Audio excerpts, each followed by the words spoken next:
We continue our series in the great letter to the Hebrews, and we find ourselves in this subsection in chapter 11 that I've titled The Life of Faith.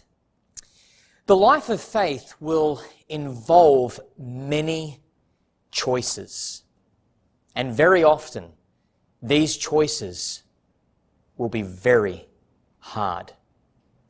The character that I want to draw your attention to in this message today is the life of Moses. Now, if you have a look at this text, Hebrews 11, 23 to 29, you will note that a significant amount of attention is focused in on the life of Moses.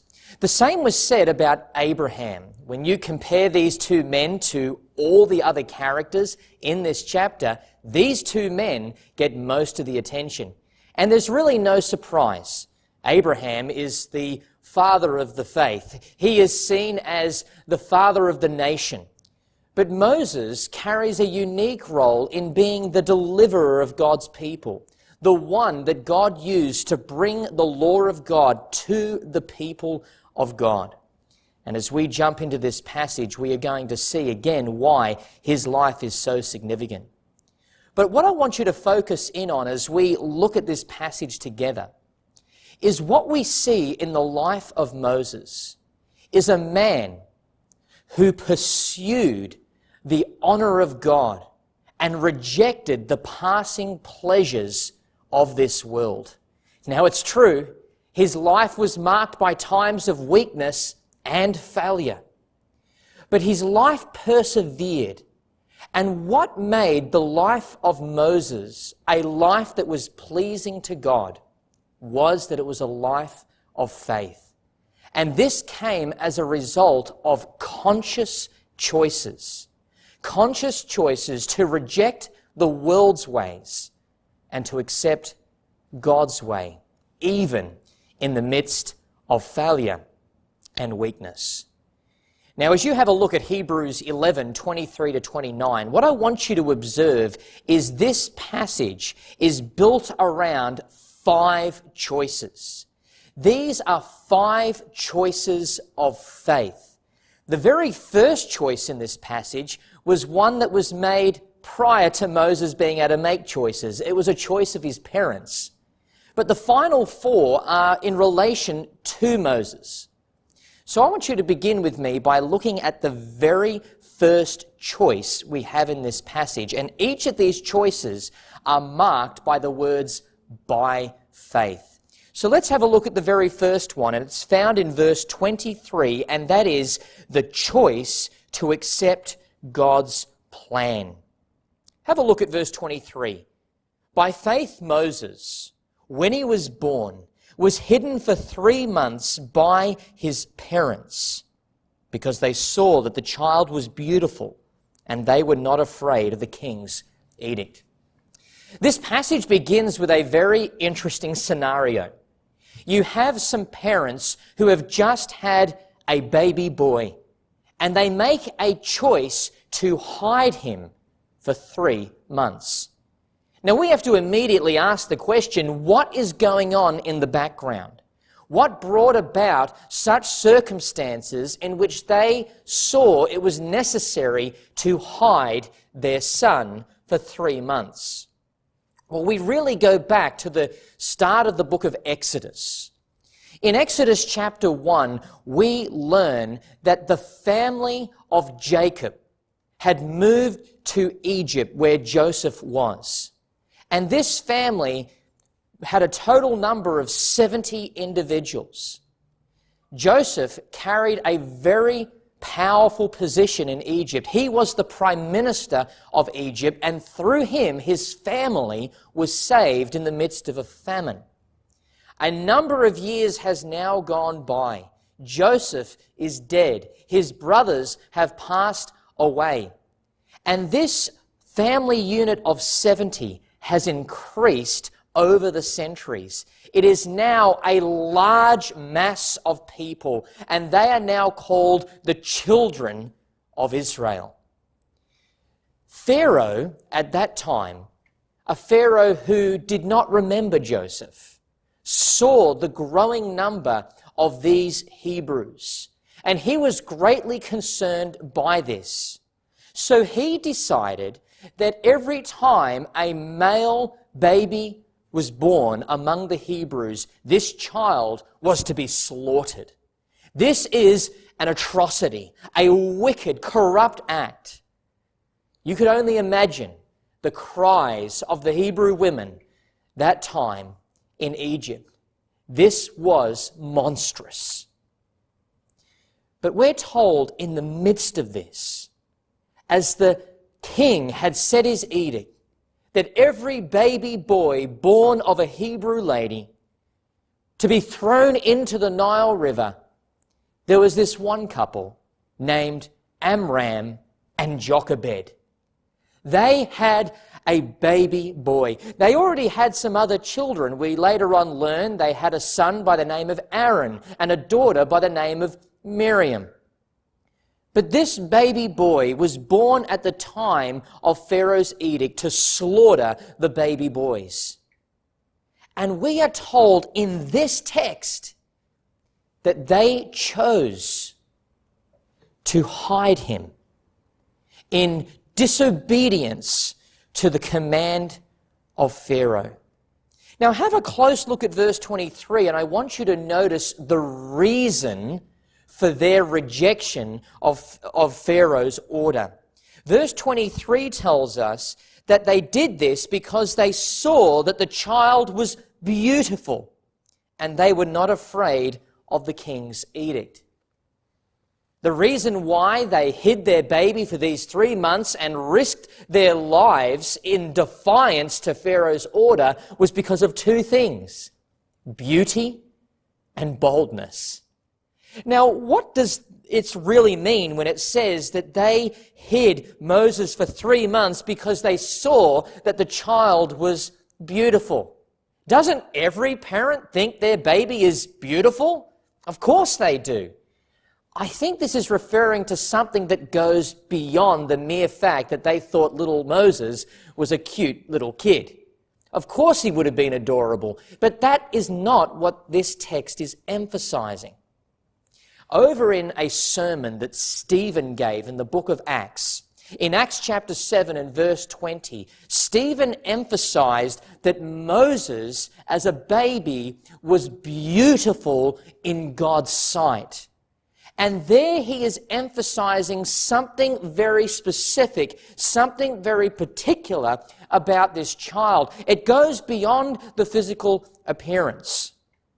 Now, if you remember back in Genesis chapter 15, when the Lord God had reiterated his promise to Abraham that he would give him one day land, blessing, and a great number of children, one of the things that the Lord said to Abraham in Genesis 15 is that in the future, your descendants will be in a foreign land and they will be slaves.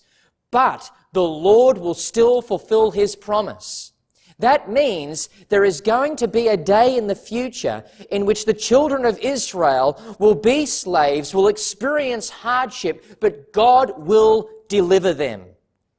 God was going to raise up a deliverer that he would use to bring his people out of the land of bondage into the land of promise. Now, we don't have the details in the historical account of the life of Moses, but somehow God had made it clear to Amram and Jochebed, the parents of Moses, that this child has been destined for a task. We know that because in verse 23 it says, by faith Moses, when he was born, was hidden. You can't have faith if you don't have revelation. Faith is responding to the revelation of God. So the parents of Moses are responding to something they know. We can only conclude that somehow it was revealed to them that their child was destined to be the one that would deliver the people of God. And we know that in the end, that is certainly true. This child will grow up to be the one that God uses to be the means to bring the people of God out of the bondage of Egypt, to go into the wilderness in preparation to inherit the land that God promised Abraham. But have a look here again at this text. What we see here is the parents of Moses make a conscious decision, a decision to defy the wickedness of Pharaoh.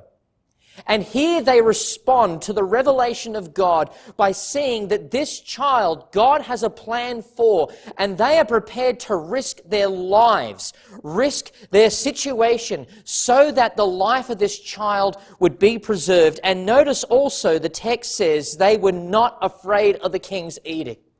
There was a boldness in which they said, we will trust God in the midst of this very difficult situation. But let me just share a few words about the beautiful historic narrative concerning this. The way this all came about was really interesting and fascinating. The parents had taken this newborn and hid him for 3 months, but at a particular moment, they placed him in a small basket and placed it into the Nile River. And there they gave instructions to their daughter Miriam to watch it from afar. And this basket, as it floated along the Nile River, went right into the presence of Pharaoh's daughter. There she was, bathing, and suddenly she hears the sound of a cry inside of this basket. She opens it up and she sees this little baby boy crying. And the text of Genesis 2 tells us that she was moved with pity and compassion. And suddenly, out of the bushes comes Miriam and says to her that, do you want me to find somebody who can nurse this baby boy? Pharaoh's daughter understood this to be a child of the Hebrews, and she agreed to this, saying, yes, go find somebody. So who does Miriam find? She finds her mum, the true mother of this child. And Pharaoh's daughter pays her wages to raise this little boy. And we are told that at a particular moment in his life, we don't know how old he was, but the text says in Genesis 2, when the child was grown up, the parents of Moses handed him over to Pharaoh's daughter. And Pharaoh's daughter named him Moses because he was drawn out of the water. Now, what's significant about this particular event, about verse 23, is that this conscious choice of Amram and Jochebed, the parents of Moses, was a choice that trusted God. And this really became the foundation for Moses' faith. During these years, the parents of Moses would have been training him in the way of the Lord. They would have been teaching him about the covenant that God made to Abraham, reiterated to Isaac and Jacob. He would have learnt the story of Joseph. He would have understood that he is a Hebrew, and he no doubt would have come to an understanding concerning his destiny. It may not have all been clear to him as to what that would be. It is something he will learn later on, which we'll see momentarily. But this child was raised in the nurture and admonition of the Lord. This was the foundation of his faith. The conscious choice of the parents of Moses became a foundation that created an environment for this young boy to grow up in a household of faith that would never leave him. This first text tells us about a choice. And this was a choice to accept God's plan. Accepting God's plan will often be risky, will most often not be easy, and will sometimes result in much pain. I could only begin to imagine how Amram and Jochebed felt that moment they placed their baby in this basket and put him in the Nile River. They didn't know for sure what the outcome would be, but they believed God. They believed that God delighted in this child in a very unique way. It was evident to them that God was going to use this baby boy. They trusted the plan of God. They chose to embrace it. They chose to accept it. But not only that, What joy would have filled their hearts the day Miriam brought him home and said, "You get paid to raise your son." But imagine what it would have been like when that day finally came, holding the hand of this young boy and handing him over to Pharaoh's daughter. Oh, sure, there is an element of great joy that his life has been spared and our Lord will use him for his glory. But they're handing him over. They're no longer viewed as his parents. He is handed over to Pharaoh's court. In the midst of such pain, in the midst of such difficulty, we see a choice. A choice was made, a deliberate intention, the choice to accept God's plan.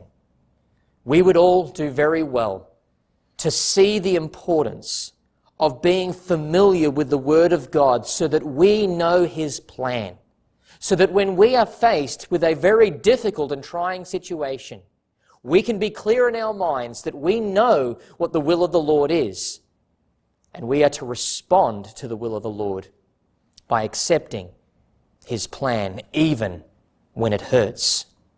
We now move to the second choice in relation to the life of faith, and this brings us right into the life of Moses. This is found in verses 24 down to verse 26, and that is the choice to reject the world's pleasure. Now, a number of years has passed. The young boy Moses has grown up to be a man. You think about all that he has received during these years. Moses is considered Pharaoh's daughter's son. He is a man of royalty. He has exposure to all the earthly pleasure he would want. Possessions are his. Popularity is his. Prestige is his. It is all lined up. This young man has received the finest education on earth. He is in the household of the most powerful man in the world. What a very different life to living in the household of slaves. He is living in the household of Pharaoh. You could only imagine all the perks, all the benefits, and all the excitement that Moses was able to experience during these years. So much has been invested into him. He has received the finest education. He would have been able to eat of the finest foods. He would have been able to meet with the most powerful people in the world. All of this was his. Yet we are introduced to another choice that is made in this passage. And it is a choice that Moses himself made. A conscious choice in which he decided to reject the world's pleasure. Have a look at what we read beginning in verse 24.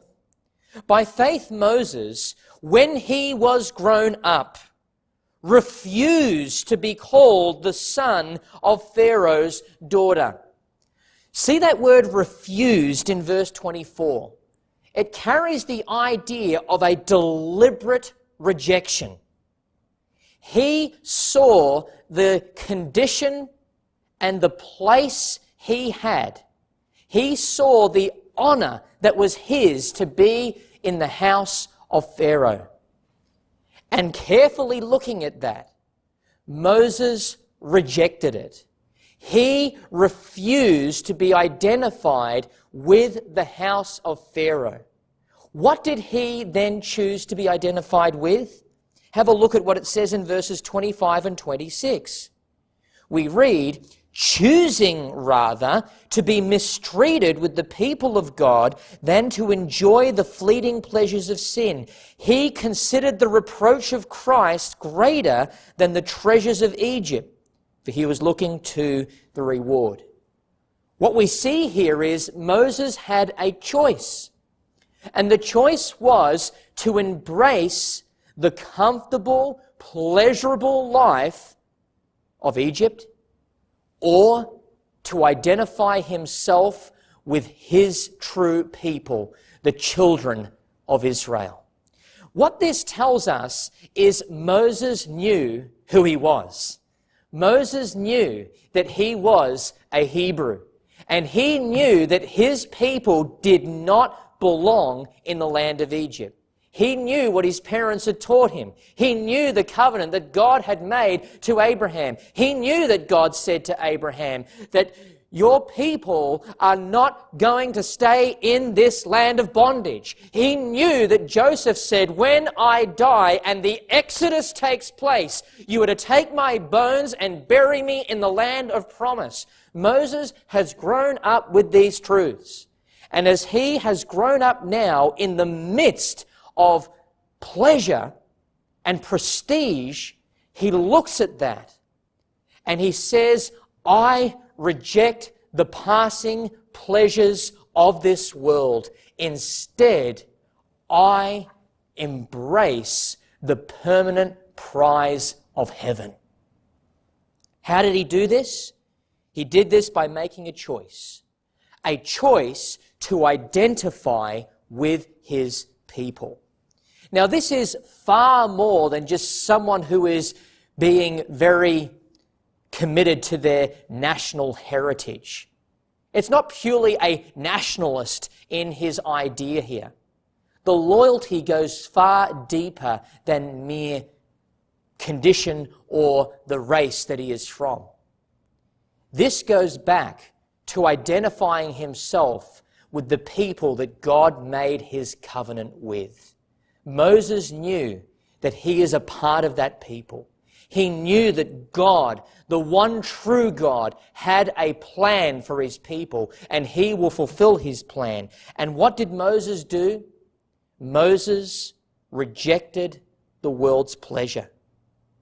He rejected what he had in Pharaoh's house so that he could be a part of the household of God. Verse 25 tells us specifically that he chose to be mistreated with the people of God than to enjoy the fleeting pleasures of sin. He considered reproach of Christ greater than the wealth, than the treasures of Egypt. I think both of these are conveying the same thought. To be considered an individual who receives the reproach of Christ, though he did not know the fullness of the Messiah, what this is showing is by identifying himself with the people of God, he was receiving the reproach of Christ. He chose to be identified with God's people rather than enjoying the passing pleasures of this world. Now, this is stunning. We are constantly tempted every day with the choice. And the choice is to indulge in the passing pleasures of this world or to submit ourselves and enjoy the permanent prize of heaven. The temptation is for us to enjoy what gratifies us now. Sin promises much pleasure, and it does deliver on pleasure. But the problem is that the pleasure that sin brings is passing. It will disintegrate. It will fade away. We cannot bring it with us into the eternal state, no matter how attractive, no matter how satisfying it may seem. But the permanent prize of heaven is just that. It is permanent. It endures forever. We might not see it now. We may not feel it now. But the reality is the prize of heaven will last forever and ever. And Moses had that perspective. He was prepared to reject what the world embraced for that which the world refuses to hold on to.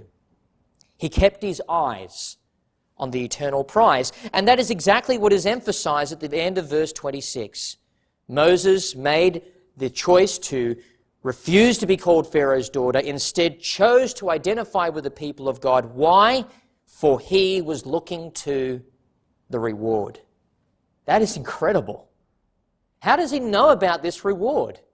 Well, this is the reward that Abraham was looking for. Remember, Abraham was looking for a city that had foundations. He was looking past this life. He was looking to the future. He was looking to the final kingdom, the eternal city, the new Jerusalem. That's what Abraham was looking for. That's what Joseph was expecting. And this is what Moses was expecting. Moses chose to reject the world's pleasure. So the first choice we see in this passage is a choice to accept God's plan. Secondly, a choice to reject the world's pleasure. Now we come to the third choice, and it's found in verse 27, and that is the choice to reject the world's pressure. When we reject the pleasures of this world, when we reject the priorities of this world and submit ourselves to God's priorities, we need to understand that that is not easy. It's difficult because we have to fight against our own flesh in those matters. You know what it's like. We're constantly doing the things we don't want to do, and we don't do the things that we ought to do. We have this internal conflict constantly as God's people. But when we continue to submit ourselves to the Lord and reject the passing pleasures of this world, we not only experience internal pressure, we also experience external pressure, and that is pressure from the world. The world doesn't like it when we reject its system. When we reject worldly thinking, worldly values, rage will often come our way. People might begin by just simply saying some somewhat humorous and demeaning comments toward us. It may get even further than that, where people may begin to mistreat us. For some believers, it results in harsh persecution and even death. The point is that when we are committed to making a choice in which we reject the world's pleasures, we will also have to make a choice, and that is to reject the world's pressure. It's never easy walking the pathway of faith. The life of faith is a narrow pathway. And have a look at what we see here in verse 27. By faith he left Egypt, not being afraid of the anger of the king, for he endured as seeing him who is invisible. Despite the mounting pressure that was placed upon Moses, the anger of Pharaoh toward him for rejecting his system and his ways and refusing to submit to him resulted in the fury, wrath, and anger of Pharaoh toward Moses. And we are told that Moses was not afraid of that fury directed toward him. And the reason why he was not afraid was because of faith. He trusted the Lord. Faith enabled him to make a choice in which he rejected the world's pressure. The pressure was coming upon him, and it would have been far more easy for him to stay there and to just simply go along to get along. But Moses knew he couldn't do that. He had to obey the Lord. He had to honor him, and he refused to succumb to the pressure of Pharaoh. Now, I want to deal with a little bit of a difficulty here in verse 27, and it's an interpretive difficulty. The question that we need to ask is, when the text says, by faith he left Egypt, what is this actually referring to? Because if you recall in the Genesis narrative, Moses left Egypt twice. The very first time he left Egypt was in Exodus chapter 2, after a time he saw an Egyptian mistreating the Hebrews. And one day he saw a horrible act in which this Egyptian was being harsh, beating a Hebrew. And Moses intervened, and what he did was he actually fought that Egyptian while he was in Pharaoh's court at this stage, and he killed the Egyptian. Didn't think anyone saw, and he buried his body. Now, I want to quickly just make a note here. What Moses is doing there is he, I think in his mind, is beginning to fulfill the role that he believes he's destined to, and that is to deliver God's people from the Egyptians. The problem is Moses is doing it his way and not God's way. He's going to learn what God's way is in about 40 years. But in this particular occasion, Moses rises up with the view of defending the people of God. The cry of the people of God has reached heaven, and Moses sees this and does not tolerate this and intervenes. And as a result of this, there was a time where there were some Hebrew people who were in conflict with one another, and Moses intervened. And as he did, they all of a sudden made comment, "Are you going to treat us like the Egyptian?" And Moses realized at that point that news is out, that he has killed an Egyptian, and we are actually told that he feared Pharaoh. And as a result of fearing Pharaoh, he fled from Egypt to Midian into the wilderness. Is that what this text is referring to? The problem is, if that is what it's referring to, doesn't Exodus 2 say he fled fearing, where Hebrews 11 and verse 27 says he fled not fearing the anger of Pharaoh? And that leads some people to say, well, clearly then, this is talking about not his fleeing from Pharaoh to Midian, but it's referring to the time he left Egypt with all of God's people, and that is at the Exodus. For then he left not fearing Pharaoh. Now, it's difficult to come to a conclusion. I tend to actually favor the first one. I think this is to be understood chronologically, and I think this is saying that Moses, when he fled from Pharaoh to Midian, did not fear Pharaoh. The problem is, how do you reconcile verse 27 with Exodus chapter 2? I think the answer is, he certainly feared Pharaoh in the sense that Pharaoh could annihilate him and kill him, and that did fill Moses with fear. But I think what we're seeing here is the wrath of Pharaoh toward Moses wasn't just the anger he had concerning him killing an Egyptian.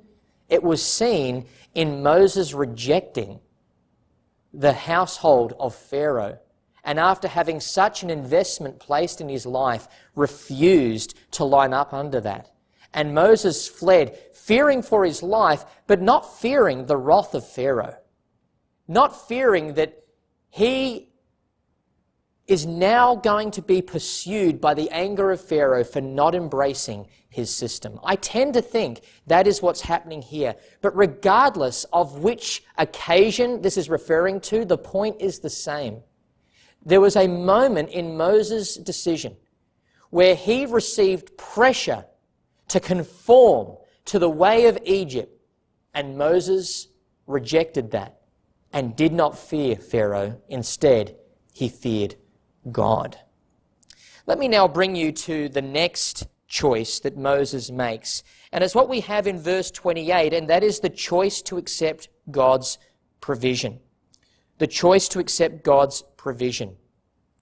Now, the record here in Hebrews 11 doesn't tell us about everything that happened. When Moses had fled after killing the Egyptian, he went into the wilderness. And it's interesting that he was 40 years old at this stage.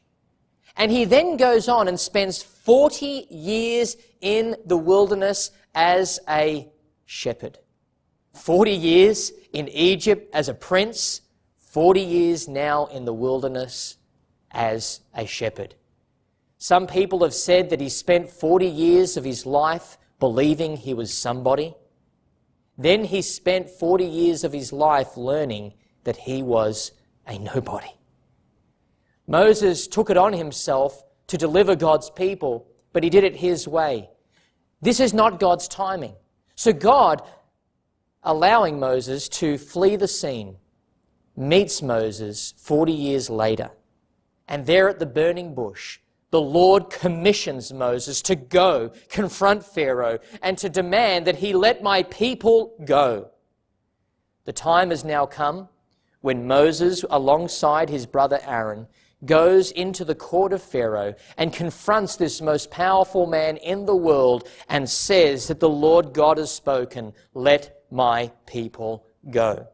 We of course know that Pharaoh refuses, and as a result of this rebellion and lack of submission, the hardening of his heart, we see that the Lord begins to systematically dismantle and destroy the gods of Egypt by sending plagues.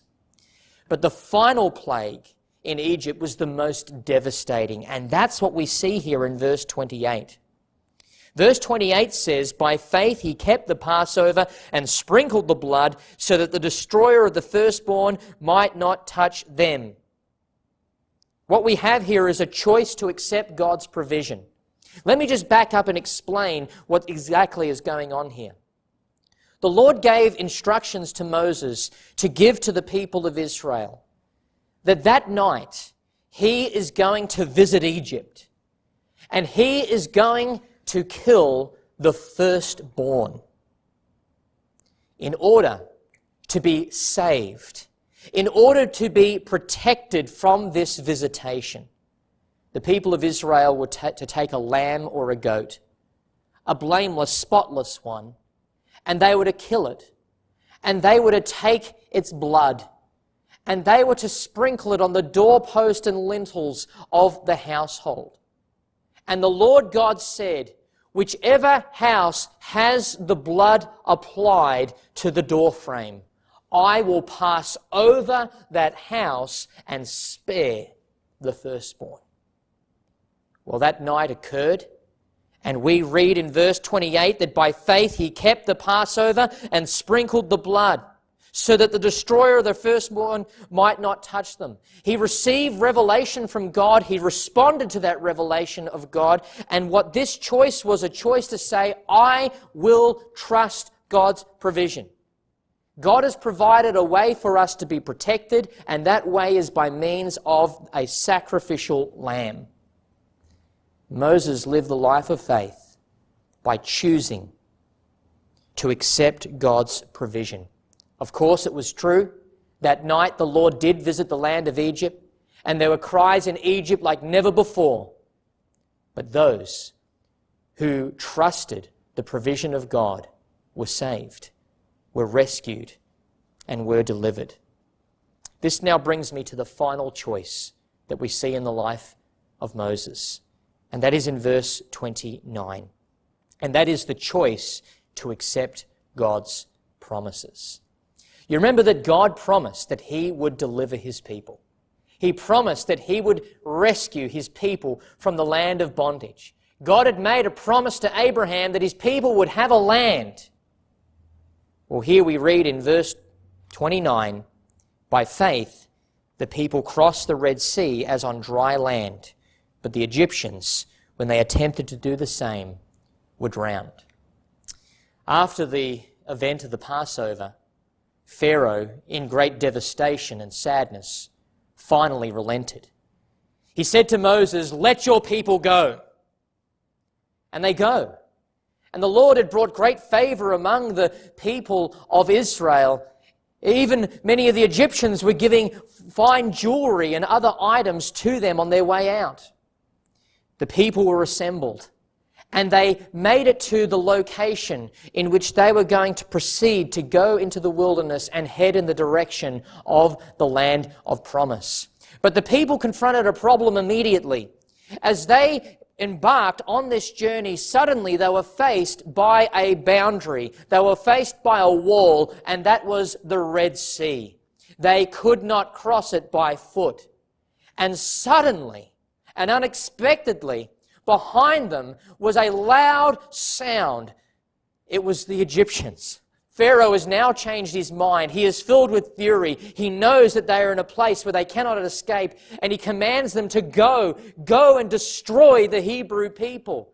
Could you imagine how the people felt at this moment? In one direction is a sea they cannot get past, and behind them are the loud sounds of the Egyptians coming in fury, filled with emotion and passion after they've experienced such loss. The Hebrew people begin to complain and say to Moses, "What have you done to us? We have nowhere to go." But we are told in Exodus 14 that Moses told them to not fear, but to trust the Lord. The Lord has brought them this far, and he will deliver. And in obedience to the command of God, Moses lifts up his staff, and the waters split open with two huge walls of water and dry ground in the middle. Moses leads the people of God on dry ground. As the Egyptians continue to come to pursue them, the Lord then brings a big pillar of cloud, preventing the Egyptians from getting past. And during this time, the people of Israel walk on dry land. Could you imagine what it would have been like with these huge walls of water either side of you, thinking, is this going to fall down at any moment? But by faith, they went through. They trusted the Lord. They responded to the revelation of God, and Moses led the people through. They finally made it to the other side, and the Lord removed the pillar of cloud. The Egyptians then continued the pursuit. They go through the new track that the Lord had created through the Red Sea. But God then said to Moses, raise your staff, and I will cause the walls of the water to collapse. And they did. It drowned the Egyptians. They were consumed. The people of God were delivered. By faith, the people crossed the Red Sea as on dry land. But the Egyptians, when they attempted to do the same, were drowned. This passage contains 5 choices. 5 choices that characterize a life of faith. The choice to accept God's plan, the choice to reject the world's pleasure, the choice to reject the world's pressure, the choice to accept God's provision, and the choice to accept God's promises. Now, as you look at a passage like this, it's very easy for us to read this and ask the question, what were the acts of faith? We've just seen them. I just stated them. But there is another question we must ask.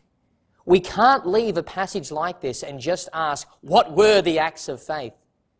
We need to ask another question. Why did these acts of faith happen?